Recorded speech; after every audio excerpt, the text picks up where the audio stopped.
Welcome to LOA Today. Walt Thiessen and life coach Patty Framo here. Today is Monday, September the 10th, 2018, 4 p.m. Eastern Time, your second daily dose of happy for the day. And we hope your day's off to a good start. Your week is off to a good start because as we like to talk about every Monday, Monday's the most important day of the week. I mean, it may not seem like it, but it really is because, what's the normal thing for Monday? Oh, God, it's Monday. Yeah, usually you're dragging your feet. Isn't that what it is usually? Oh, yeah, it's crazy. But we try to encourage people to get into that happy place because when you're in that happy place, your week goes so much better. So we hope your Monday's off to a great start. And even if it's not, you made the right decision. You decide to tune into the podcast today. We're going to help you get there.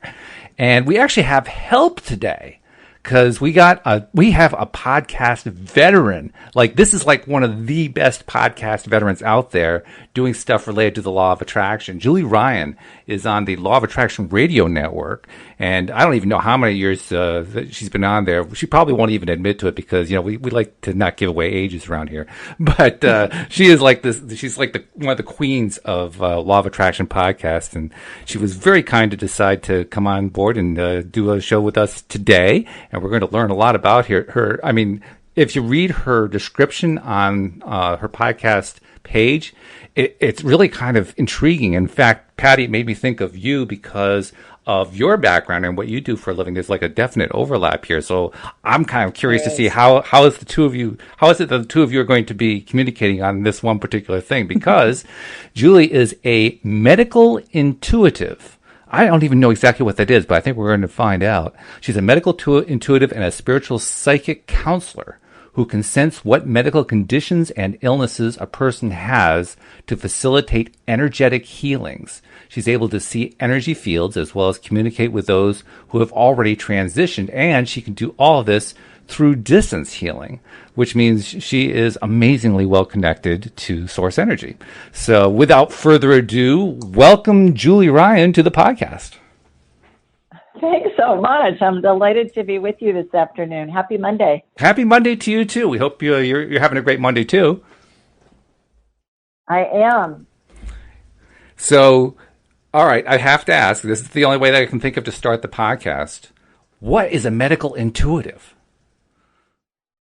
A medical intuitive is somebody who can detect and facilitate healing with medical conditions, either in humans or animals.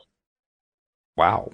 Or plants or whatever. I don't do a whole lot of plants, mostly humans, but dogs and cats and other animals too at times. And so I raised my vibrational level to the level of spirit, because when we're in human form, our spirit is attached to a body, and the body has mass, and so it slows down the vibrational level. So I've learned how to increase my vibrational level. It takes me a nanosecond to do it. And I close my eyes and I watch a laser beam go from my body wherever I am, and it hooks into the person that I'm scanning wherever they are. And I only scan with permission, either verbally or telepathically. I'll ask the person permission. And then I watch energy go from their feet up through the top of their head. And it's like I have a hologram of them in my mind's eye. And then once that's happened, and it takes a couple seconds for that to turn my radar on, I call it. And then what happens is I can see in my mind's eye broken bones, torn ligaments, viral infections, bacterial infections, cancer, tumors, whatever. And it's as if I'm looking at an X-ray or an MRI or a CT scan. Wow. Julie, I have so many questions that I am chomping at the bit. Well, you better go, Patty. Right. I mean, because Julie, Patty is in a very related field to what you do. So, Patty, you take it from there. Well, I'm a serial entrepreneur like you. I've done all kinds of things. Right. But I am both a life coach and a medical hospice social worker. So I do both. And really use law of attraction in everything that I do. I mean, that Sure. whole connection is what totally works for me. But I'm really curious how you discovered that you could even do this. This whole medical ability. I learned how to do it. Okay. I learned how to do everything that I do. I tell people I'm a businesswoman that does woo-woo, and I'm a buffet of psychicness. Wow. That's cute. I love that. I'm an inventor of surgical devices that are sold around the world, orthopedic surgery devices, and that have been on the market for, in some cases, close to 30 years now. Wow. And I have always been interested in medical things. I've owned manufacturing companies. I obviously have designed and invented devices. And so when I heard about medical intuitive, a friend of mine in my mid-30s, 25 years ago, gave me a book about a medical intuitive. I thought, what the heck is that? I've never heard of it. And so I read it and I was interested, and then I wanted to learn more. And back then we didn't have Amazon. We barely had the internet. So I went to a bookstore. Oh, really old fashioned. I went to an old fashioned way. I found an old fashioned way into a bookstore, and I found a book called Hands of Light by a woman named Barbara Brennan, who's a former NASA physicist. And she took quantum physics and distilled it into understandable language for somebody with a non-scientific mind. And I have a degree in communication. I don't have a scientific mind. And so I read that and I thought, well, I'd like to know more about that. And I wonder if she had a school at the time on Long Island. And so I called her school. I said, do you have anybody who's a graduate that's teaching? I was living in Nashville, that's teaching in the Nashville area. And they said, yeah, as luck would have it, we do. And so I trained with a woman in Nashville at a school called the School of Healing Arts in Nashville. And I took formalized classes for 6 years. Wow. So it was also interesting to hear how in your podcast this morning you were, or I don't know if when it was taped, but I listened to it this morning, how you were able to go just connect with spirit so quickly and easily. That's what was so fascinating. Mm-hmm. How did you learn how to do that, or did you practice? I mean, how did you do that? Because that's such an amazing skill. Oh, thanks. And by the way, as a hospice person, goodness, you guys are angels on earth.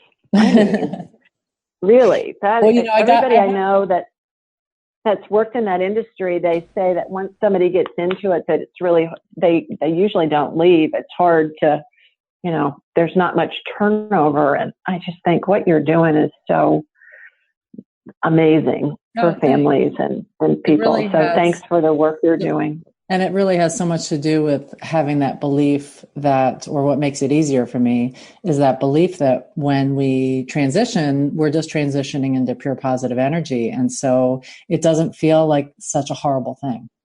There's something about that lightens it all up, and being able to talk with families about that is really rewarding, and just teaching them about the process and all that.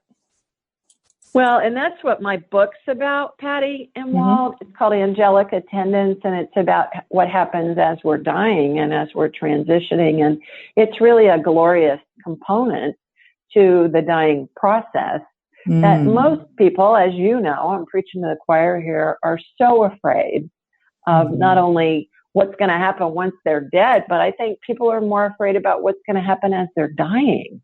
Mm-hmm. Because so much of it is a mystery, and we what I find is that people are in a couple of realities at the same time, but when we can tell them about their angels and their deceased loved ones and their deceased pet spirits that are around them, it really ends up comforting not only the person who's dying but also the family.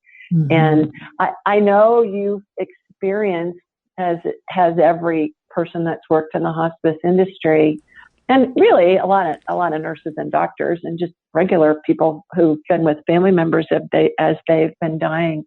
People will often say, well, my dad's here, or Jesus is here, or my dog is here. And you look at granddad and you say, well, Granddad, your dad's been dead for 80 years or something like that. I know, it's true. It's true. And we think Granddad's hallucinating. Well, Granddad's not hallucinating because Granddad's dad's spirit is in the room and Granddad can see him. Well, and one of the things So, that's so noteworthy about that, I think you're absolutely right. I've seen that a lot, where people have seen people who have passed, even in the weeks before they get closer, but especially when it gets closer to that. But one of the things that I feel is so noteworthy is that it's never scary for them. It's always that right, piece of it is so comforting for them. right, So I feel like right. that's just a part of the process that allows them to relax into that transition. And, I mean, gosh, everybody's different. Some are, really, really fighting it, and you can see it. There's a lot of fear, and there's who knows what other issues, like afraid of the people who are still here, that they won't be okay, and all sorts of issues. But when people do actually accept where they're at and relax into the process, it's so amazingly peaceful. Mm-hmm. Well, and I think to your point too, when they see those loved ones, and everybody, whether they die instantly or whether they die over a prolonged illness over years, days, weeks, months, whatever, they go through what I call the 12 phases of transition, and there are different configurations of how the angels and deceased loved ones are around them. Oh. And it can happen in a second. It can happen, like I said, over a long period of time. And there's a chart of that on my website, you guys, which is askjulieryan.com. And there's a whole section in my book that talks about that. And so I can tune into somebody, back to your original question before we got diverted there. I can tune in with somebody in a nanosecond by raising my vibrational level. I close my eyes, I watch a laser beam go, and it's really within about a second. I can connect to anybody, anywhere in the world. I can connect to a spirit, anybody that's alive, anybody that's deceased. It doesn't matter. Can connect to other planets if need be, which that's really wild. Wow. And that doesn't happen a lot, but it happens. Actually, I just got off a consult where that happened with a 2-year-old baby that I was scanning per the mother's request. But the wonderful thing about it is we all do it naturally. I've just learned to enhance it over 25 years. We all have natural telepathic abilities. We all have psychic abilities. We all have intuitive abilities. We've all had experiences where we think of somebody and we either run into them seemingly inadvertently, or we get a phone call from them and you say, "Oh my gosh, I was just thinking of you this morning. You must have caught my mental wave," right? That's exactly what's happened. So we all have had things where we thought we didn't have a good feeling about it, but we did it anyway, and then we regretted it. Yeah. That's all. It's that inner knowing that we all have. I agree. Absolutely. I'm just really curious how you're so you can do it so quickly and easily, because a lot of people with law of attraction, one of the things they struggle with, I run a meetup for law of attraction, and one of the things a lot of people mention is just how difficult it is when they're in a lower place, how to get into that higher vibration. And it can really take time. It can be a struggle. People need to take a nap. They need to do all sorts of things to get there. And it's just amazing that you can just sort of blink an eye and there you are. Oh, lots of practice over 25 years. Yeah. Lots of practice. But the other thing I think is I don't get tired when I scan people, and on any given day, I'll do anywhere between 3 and 5 individual consults.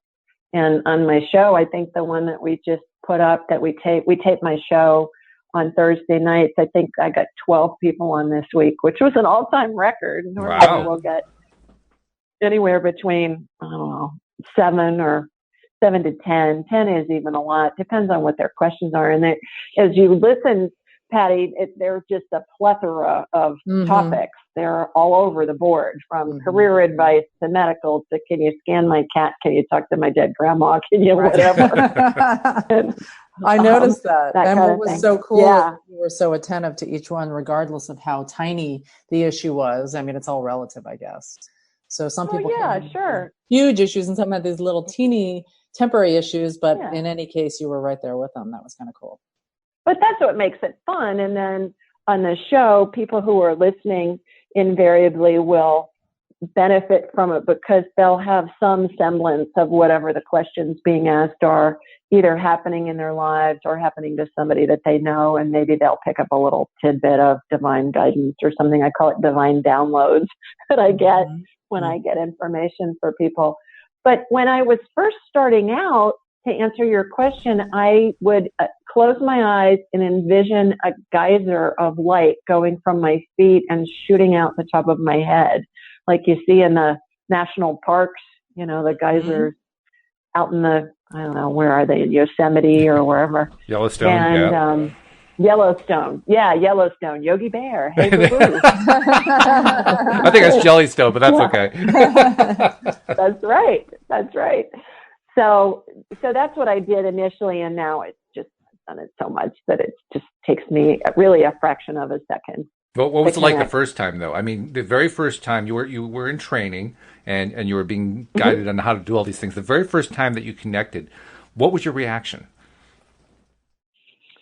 Well, the first chapter of my book is all about my journey and how things came into me. And I started seeing colors, and I started seeing then figures. And after I'd been studying, and it wasn't necessarily that I was taught technique. I was taught more about how energy works and the quantum physics of energy and that kind of a thing. And so it started coming into me as colors, and I'd see these colors swirling around, and I thought, who needs LSD? I can just do this energy stuff.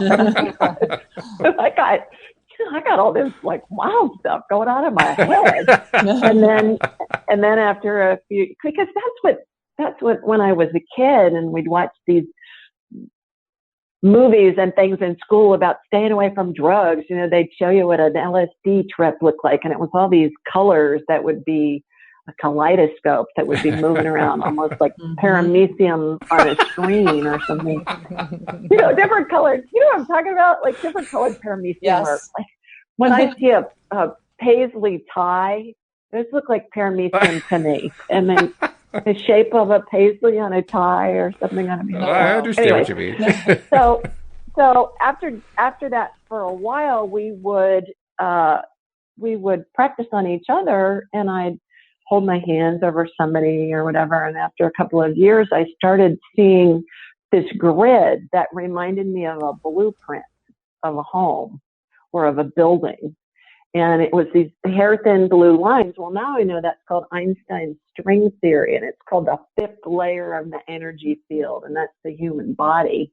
And then after that, I saw that for a while. Then I would begin seeing body parts. Like I'd see a heart, or I'd see a femur, I'd see whatever. And then it's just gone from there. And medical stuff was what I saw primarily at the beginning. And then after a few years of doing this work, then I started seeing spirits. And I talk about that in my book as well. My deceased paternal grandmother appeared to me. And then, I saw other things. And then when my mother was dying is when I saw the transition to the different phases back to spirit form or to heaven. And since that time, I scan houses, I scan buildings.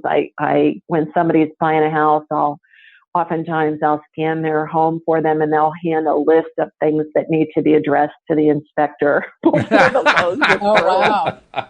Yeah, this comes in handy kind of everywhere. How did you know there was mold in the upper eave in the left corner of the third floor attic? And, I can see it. I can see it when I focus in on anything, because everything's made of energy.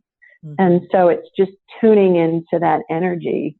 And I can see that. I can see, I can do satellite stuff. I really am a buffet of psychicness. Yeah. So how do you see that being, since this is around law of attraction stuff, how do you see the connection between what you do and your belief system and law of attraction? Anything's possible. Number one, I, with my interest in the medical field, and I've been an entrepreneur in lots of other industries, but medical's always been my true love, medical stuff. I'm fascinated by it. I will seek out things that interest me, and then invariably I will have healings occur where I will watch things that correlate with the information that I've learned. For instance, a couple of years ago, I was working with a client in Sydney, Australia, and I'm in Birmingham, Alabama. So that's a little ways. That's pretty far away. Oh, yeah. And I was laughing. My son said, well, Mom, you're talking to somebody real time in the future. And I said, yeah, you're right, because they're 15 hours ahead of us. That's true. That's true. And it was, I was scanning a child of a woman, who was my client, and the child had some genetic stuff going on. And I watched strands of DNA come out of chromosomes, and I watched them get resequenced.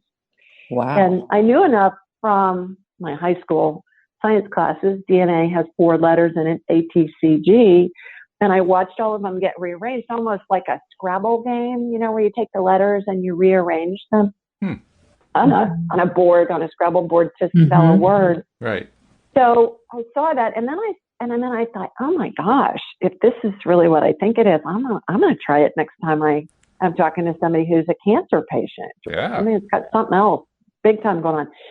So several of those happened, and I watched the same thing happen. And I watched these strands of DNA come out of the chromosomes, get resequenced, the letters. And the DNA is just the recipe that tells the cells how to behave. So there's one of the top research institutes in the world is 2 hours north of me in Huntsville, Alabama. And I've taken classes there. Actually, I'll be there tomorrow night for a class from these guys who are world famous geneticists. And so I called one of my buddies up there and I said, what am I seeing? And he said, it's called genome editing. There are 5 research centers in the world that are working on it.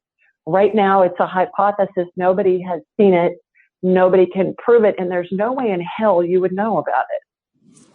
And I said, well, obviously I do, because I'm seeing it in my mind all the time. Now, again, I don't have any kind of scientific training. And so we've talked about it many times since, and it does have an impact on the healings that I watch occur, have an impact on the patients or on the clients. And so the short answer to that long explanation, Patty, is anything is possible. Mm-hmm.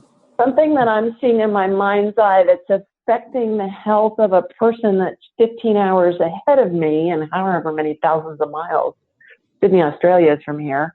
That is a hypothesis that people haven't been able to prove yet is happening. So anything we can envision, I believe we can create. So what part does the person you're healing play? Do they need to envision anything, or is it you doing it, or is it like who's kind of directing that? And what? I believe that it's spirit working through me. I believe I'm the conduit. Mm-hmm. I believe that when I describe, and I'm visual, so information comes to me visually first and then kinesthetically, direct knowing, that kind of thing. Once I'm plugged into somebody, I use different modalities to receive information and facilitate healing. So I believe when I'm explaining to them what I'm seeing in my mind's eye, they're visualizing it with me, and that helps create the belief. And then if we have one thing that we work on, for instance, in a medical situation that feels better, or it's really fun when the x-rays or the CT scans or the MRIs are different, and that freaks out the doctors. That's really fun. Doctors are going, what the heck? And the client will say, well, I got this woman that's doing voodoo medicine on me. And they'll say, well, good. Tell her to keep doing it. Yeah, right. So when they get validation, either in the case of their symptoms are lessened or hopefully eradicated, and or they'll have some kind of blood test or a scan or something where there will be a difference. Mm-hmm. Then they really start to understand, okay, my body really does have the ability to heal. What I do, I believe, facilitates healing is complementary to Western medicine as we know it. So oftentimes, as you probably heard on my show, somebody will have, like, I tell them a lot, they're twisted sisters because they need to go see a chiropractor. And so I'll watch an energetic healing occur where I'll watch a chiropractic adjustment, and that will either take care of what the issue is and or really lay the groundwork so that when they do go get the actual chiropractic adjustment, it's going to facilitate that working better, faster, more completely. I see surgeries happen a lot before an actual surgery occurs. I see, with my 3 decades of experience in and out of the operating room, I see energetic surgeries that emulate that, what I saw in the operating room. I see energetic surgeries happen that utilize techniques and devices that I don't believe have been invented yet, which I love that as an inventor. That's really fun to see that. So I believe it's all holographic. It's all complementary to each other. It's just an extra set of tools to help the person heal and attract whatever it is they're looking to attract. I also spend a lot of time helping people get very concise in what it is they want, because I think we wobble a lot. I think we're like on seesaws, and we try and control how we're going to get what we think it is we want, and it just messes it up. Yeah, I'm wondering how much the person who's receiving the healing from you has to do with their own attitude, their own belief system. There could be somebody like me, for example, that you've had back problems your whole life and you've tried everything and blah, blah, blah. So you've got a certain mindset on how difficult that is to cure. How would that affect your ability to have spirit help them? Well, I think it can affect it a lot, but I also think anybody that is asking for my assistance, there's a part of them that's searching for that. So there's a part of them that believes or is hoping that maybe this is going to help. And it's just that little teeny bit of hope or of curiosity. I just need a little teeny bit to get in there and help facilitate healing. And I also trust that whatever happens is in the person's best interest. So it's their spirit's path. And it's maybe, I always talk about people follow the yellow brick road. You're going to have a brick light up on the yellow brick road that's going to be some sort of inspiration. Maybe it's you decide you want to look into energy medicine, so you Google it. Well, the next brick lights up and you see all these different healers and people like that, and you look through that, and then the next brick lights up and you narrow it down to 3. So you just follow your inspiration as it goes, as you go down the yellow brick road, and it eventually leads to whatever it is that you want. So do you ever following that inspiration? Do you ever have or see in people or have yourself where an active brain kind of overtakes the worry or anxiety or activity in your brain, and your thinking kind of overshadows that allowing of those healings to happen? Oh, 100% of the time. That's how we're raised. Yeah, absolutely. Absolutely. So shut that off to make it work, or how does that work? Well, I think that it's a learned skill to be able to trust that it's all going to be in my best interest. And when something really snarly happens, or something happens that is not how you want things to be, it's a red flag to say, okay, well, maybe I need to look at this from a different perspective, because it's happening for me and I just need to see how it's going to unfold. I can give you an example. A couple of weeks ago, I was in Nashville for a meeting, which is 3 hours north of me here in Birmingham. And I drove up and I parked my car and I went in and I had my meeting for an hour and a half. And then I got in my car to come home and it made this really loud noise. And then all of a sudden I couldn't turn the steering wheel and the air conditioning went off. Okay, this is fun. Yeah, and so I turned off my car, started it back up a couple times. Well, it was obvious I wasn't going to be able to drive it. So I called AAA and I thought, well, this is going to be an adventure. I ended up being towed. I got to the dealership. They had a loaner car for me. I called a girlfriend that lived there. I spent the night with her and her husband. It was his birthday. We went out to dinner with their kids and their grandkids. I had a ball. She gave me a t-shirt, a toothbrush, and toothpaste. I didn't have anything with me to spend the night. And then they had my car fixed the next morning. They got me in immediately. They had my car fixed. I was back on the road, heading back to Birmingham at 1. It was a ball. And I could have chosen to be really mad and frustrated and whatever, but I thought, okay, this could be an adventure. Let's see what happens. The guys at the dealership were fabulous. The tow truck guy was just a doll. You know, I got to see my friend's grandbabies, one of whom I hadn't met, who was 2, and it was just fabulous, the whole thing. Wow. Canceled my day, canceled all my appointments. Everybody was very understanding. They hadn't been too bad. You know? Not much they could do anyway, right? Well, not much they can do, and I didn't want to keep them because I didn't know what time my car was going to be ready, and I was going to be driving for 3 hours. And so I think it's all learned. You know, we all learn to overanalyze the daylights out of everything. We can learn to trust that the people we need and the variables we need to show up are going to show up right when we need them perfectly.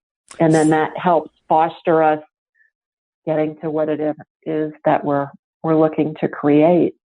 And I think the more we observe those synchronicities in our lives happening over and over again, when we do kind of relax into it, then you kind of get better and better at it. Exactly. And as a businesswoman, I have always trusted that the people I'm going to need are going to show up when I need them, and they always have. And I've always been pressured by outside forces to come up with measurables and all that kind of jazz. And with this woo-woo stuff that I'm doing now, I am having a ball with it because I am not doing any of that. No kidding. Wow. I'm just saying, all right, it's just going to unfold how it unfolds. And I don't have a business plan. I'm not tracking sales. I'm just not doing any of it. And it is just a blast. That's the way to do it. It's really been, and it's been really magical. It's had lots of magical components as it's unfolded. And to answer your statement or question earlier, well, I've been doing my show for 2 years. It was 2 years in May. Oh, okay. All right. Well, actually, we have a listener question for you, Julie.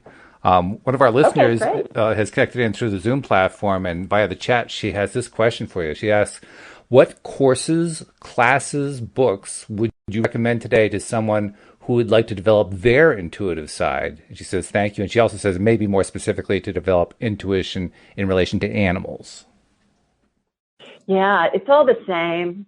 It's just, you just change what your focus is, and then you just connect to that, whatever that is, whether it's a house or an animal or a person or whatever. The book that I mentioned, Hands of Light by Barbara Brennan, PhD, would be a book I would recommend.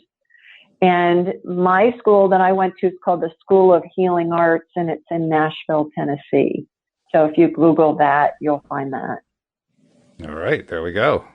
So now we're going to set a whole field of new adepts out there to learn how to connect spiritually using the books in the Institute. That's pretty cool. Absolutely. I was also checking out your 12 phases of transition that you have on your website, and I'm really curious how you develop that. It looks so interesting. When my mother was dying in 2002, and that's what my book's about, is how she was an educator, and this was her parting gift to me has helped people around the world. I saw this stuff happening with her, and I thought, holy moly, what is this? And then have seen it just countless times since. But she was the first one that I saw all of these phases, and I haven't been able to find any other research or anything similar to this anywhere else in really trying to do a deep dive over the years to find. There's lots on the stages of grief and that kind of stuff, but really not much out there about what happens. There's lots of NDE, near-death experience information, but nothing really about what happens as somebody is transitioning. The only thing that I have found that really even relates to it is a 5th century Gregorian chant that is called In Paradisum. And it talks about the angels and your loved ones will greet you and lead you into paradise. And it's a prayer that's said at the end of every Roman Catholic funeral mass. Mm-hmm. And I was raised Roman Catholic, and I'm a practicing Roman Catholic. And so I've heard it a bazillion times. But after I witnessed all this with my mom at her funeral, I thought, okay, this is, whoever that monk was, or those monks back in the 5th century who wrote that prayer, mm-hmm. these guys were seeing what I see. And that's what the prayer talks about. And that's what I'm able to perceive. Wow. Are you able to perceive this with somebody when they are passing away, when they're going through their treatment? Absolutely. I can scan anybody anywhere in the world, and in a nanosecond, I can say, okay, they're in phase 7 or they're in phase 9, and that will tell me immediately how close to death they are. I can communicate telepathically with the person who's dying. I can relay information from them, even if they're unable to communicate with their loved one. I have a bazillion stories about that. I actually scanned a person in Athens, Greece recently who was a retired admiral in the Greek Navy, of all things. Wow. And he had family members here that were trying to get back to him, and there were some weather opportunities. And so they were trying to figure out what stage he was in, how close to death was he? Do we need to go now? Do we need to go later?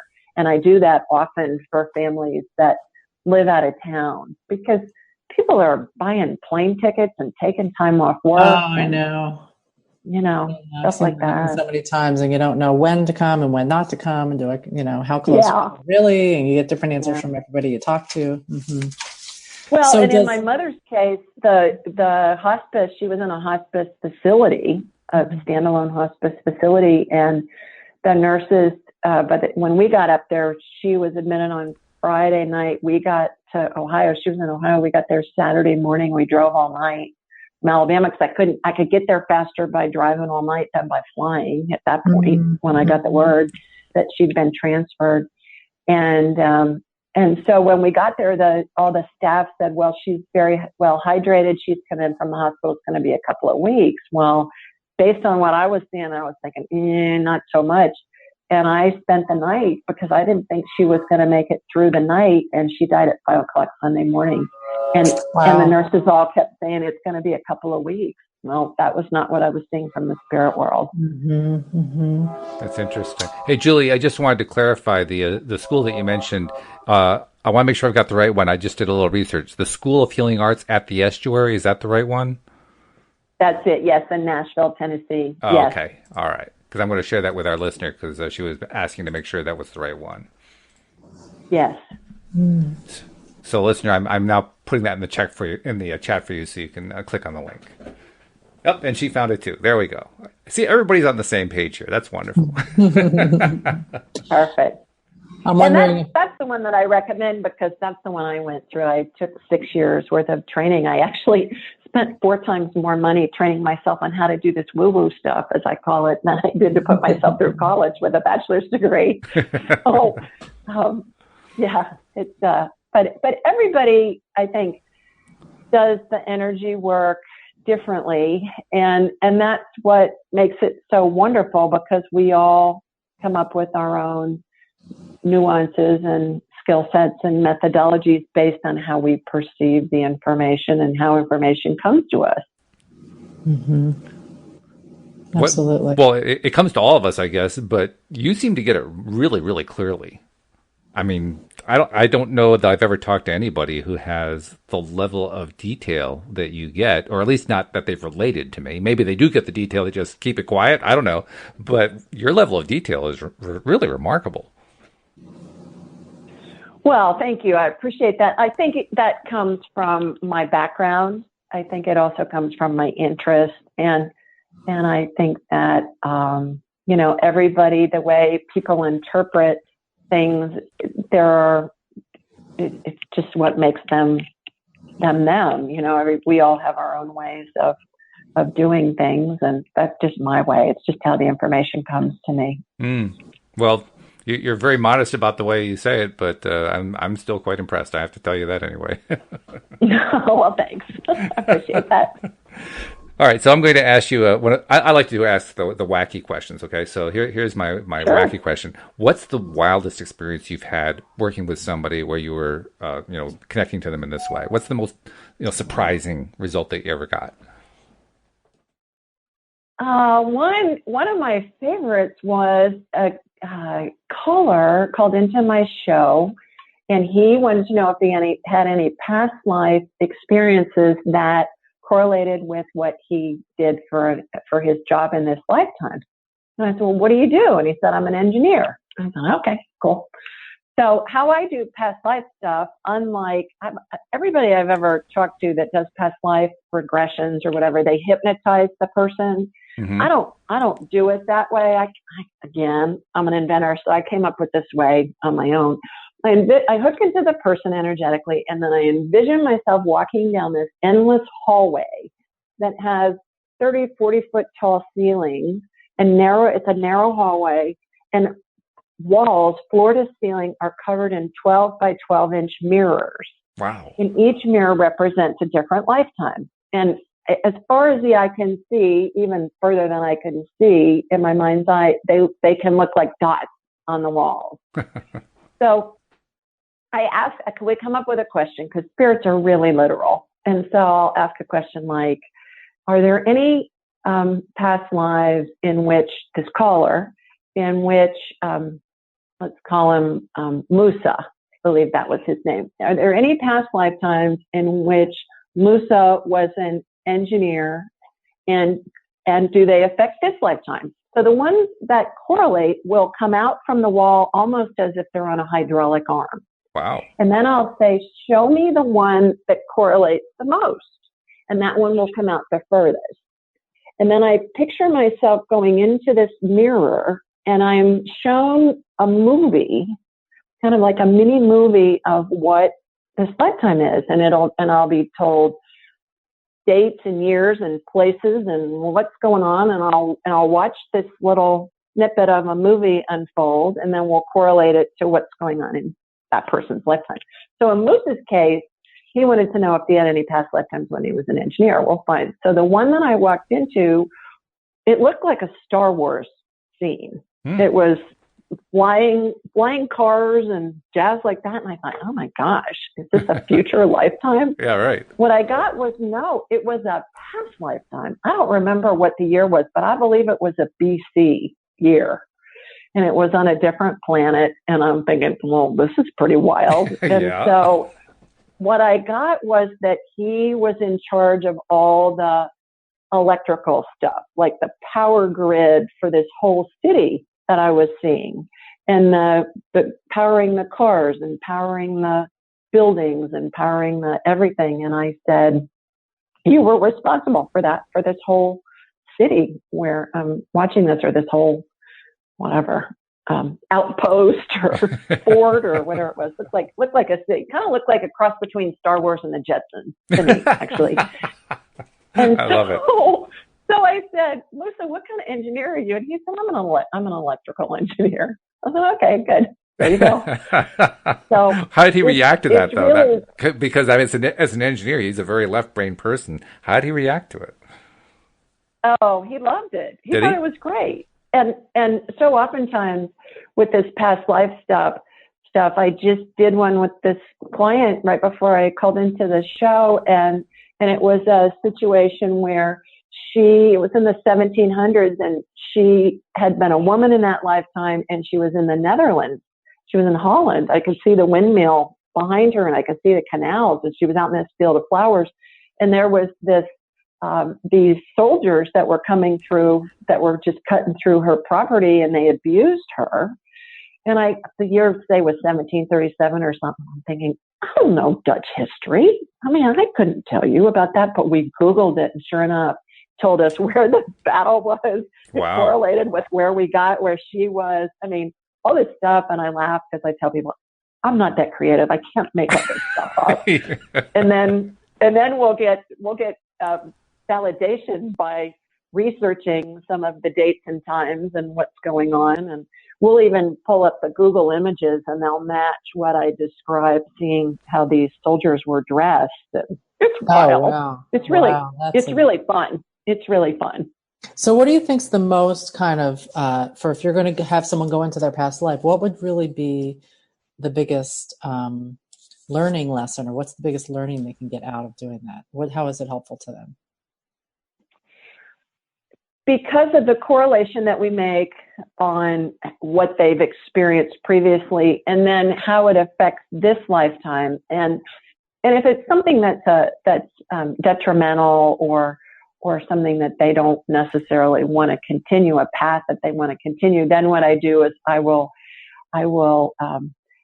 release or expel the past life energy from their DNA, because our spirits carry past life memory with us from lifetime to lifetime, and it comes in the DNA of our cells from a spiritual standpoint.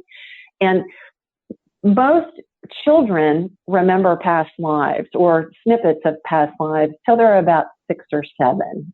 And then their filters start to mature and they're told enough times, oh, honey, that's just your imagination. There really isn't a dancing bear in your bedroom at 3 in the morning. When in essence, there very likely is a dancing bear and the child can see it. Imaginary friends are the same way. And so by expelling that, then what we do is we release the need to continue that pattern. And when I force the past life energy out of their system, it comes out of their pores like this royal blue vapor. It's really wild. I tell them they look like big chia pets, and instead of having bean sprouts growing out of their holes, they have their pores made of blue vapor. That's a great visual. Yeah. But you look at a chia pet before that stuff starts growing, it's just got a bunch of little holes in the porcupine or whatever. Not that I've ever had one, but I see them on TV as commercials, usually around the holidays. So I think, who's really going to buy that for somebody? Somebody does, otherwise they wouldn't keep selling them, I guess. They do, obviously. So and then people tell me afterwards in subsequent conversations that it really helped. They could feel a difference. And is it a placebo effect? Who knows? But if they feel better, who cares? My feeling.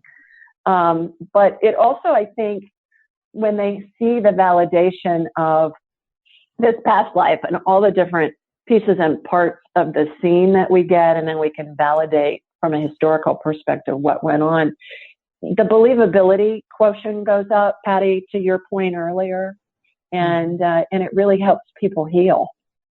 Well, plus I would also argue that the placebo effect is completely underrated.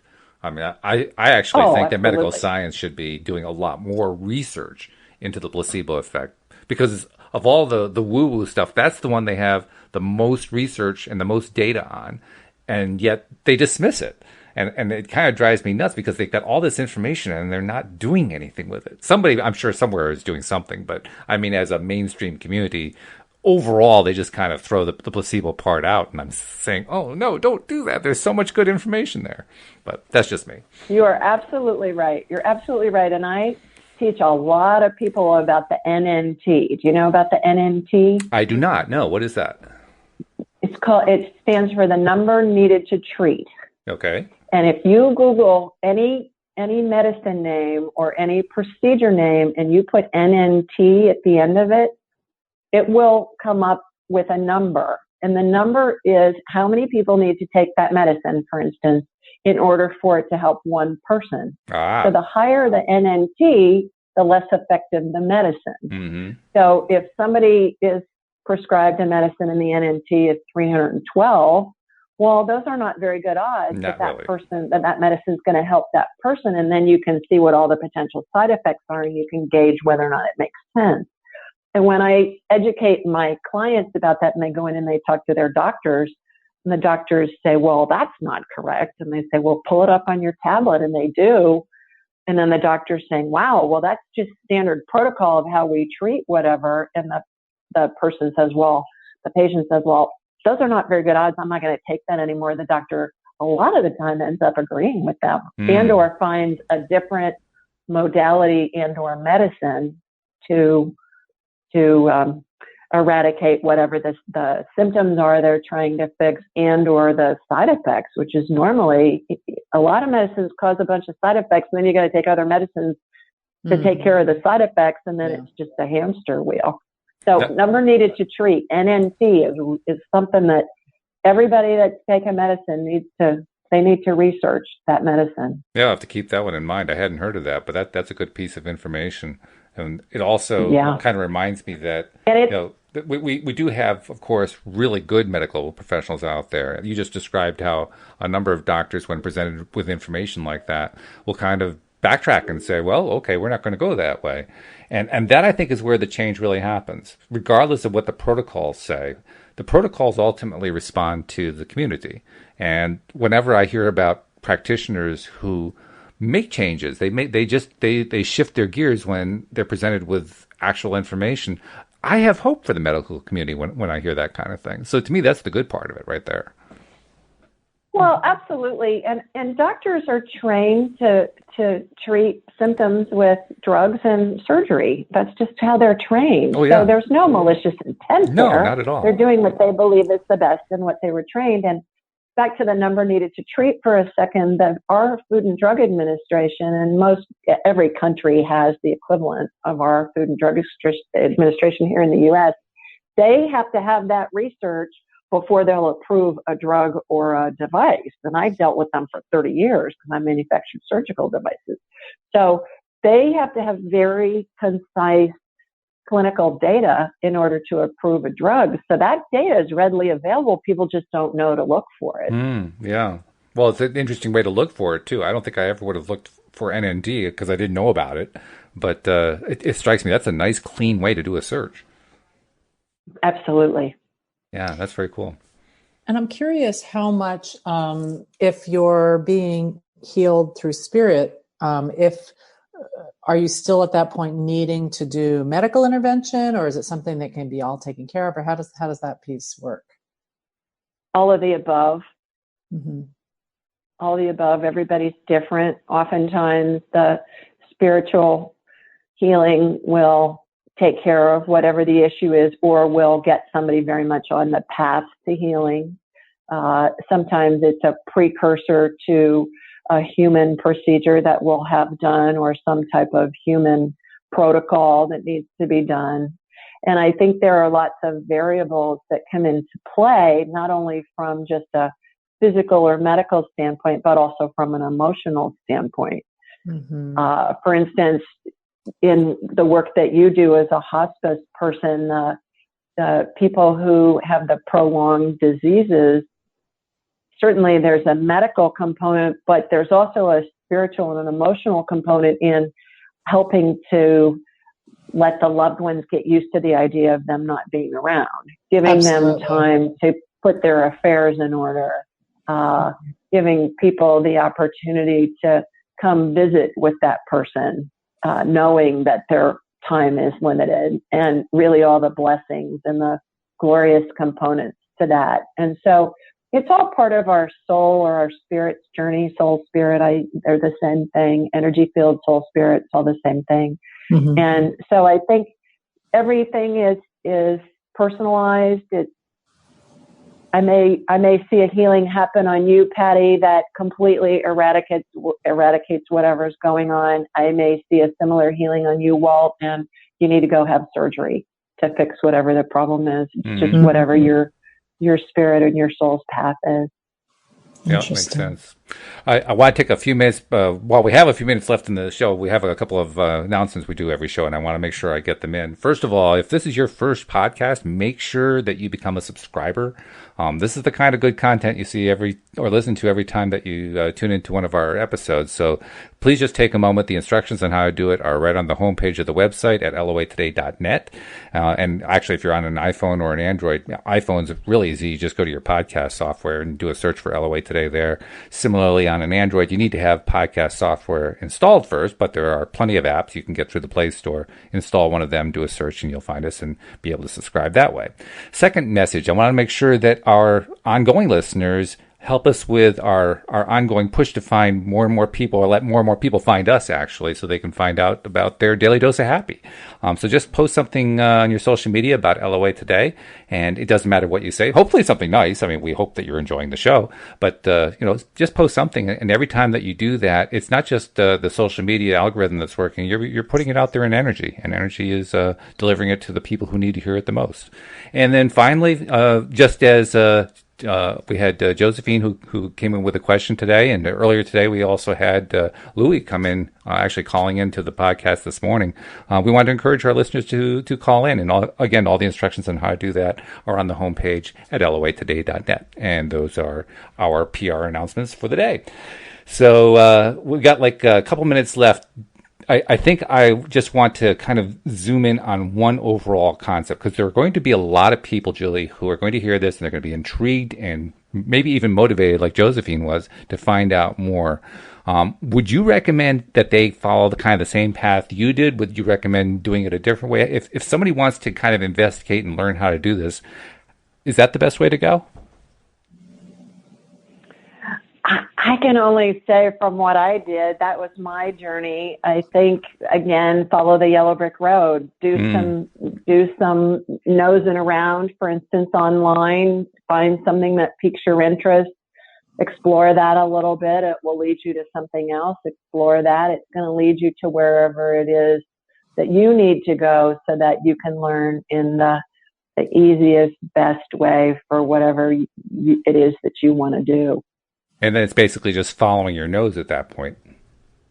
Yeah, I think follow inspiration. Mm-hmm. We're inspired to Google something, and then we're inspired to look at another site, and then we're inspired to look at another site, and then perhaps we're inspired to buy a book and or put a phone call into somebody who could be a teacher, or read my book that has what my path was, and see if that inspires you and gives you any idea of perhaps how you'd like to pursue it, if it's something that you want to do. And speaking of your book, what's the name of your book again? It's called Angelic Attendance: What Really Happens as We Transition from This Life into the Next. And you can get it at Amazon, Barnes & Noble, a bunch of different places, and it's available in paperback, in digital, and also in an audiobook. And all of that information is on my site, askjulieryan.com. And my podcast is Thursday night, so call in if you got a question. That would be fun. I'd love to have you guys call in with a question. That would be fun to have you on the show. Yeah, I may be calling. Yeah, I would love that. And then be careful what you ask for, Julie, because we just might do it, and God only knows. I mean, who knows what Spirit's going to do at that point? This could be like a Spirit reboot just because we upset the show so much. Yeah, fun. That would be fun.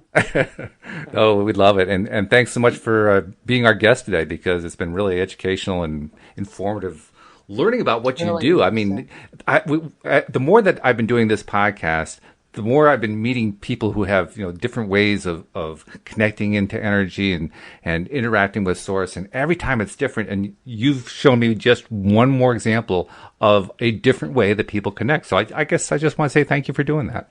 Oh, my pleasure. Thanks so much for having me on. Oh, we're glad to have you. And we also have to make sure we spend a little time on Patty, because Patty is like a terrific contributor to the show and a life coach in her own right. So, Patty, I want to make sure I give you your few seconds. You take calls from people. You take calls from people who are looking for some private assistance. How should they reach out to you in case they're interested? Yeah, so my main focus is, relationship coaching using law of attraction, all different kinds of relationship coaching. So if somebody was interested, they could email me at patty@pattyframocoaching.com. There it is. All right. Ladies, this has been great. Thank you so much for taking the time. Thank you so much for sharing so much, Julie. And, like I said, be careful what you wish for, because we're going to call in and we're going to upset the entire continuum when we call on the show. I would love that. All right. And we hope that you'll join us next time here on LOA Today. Goodbye, everybody.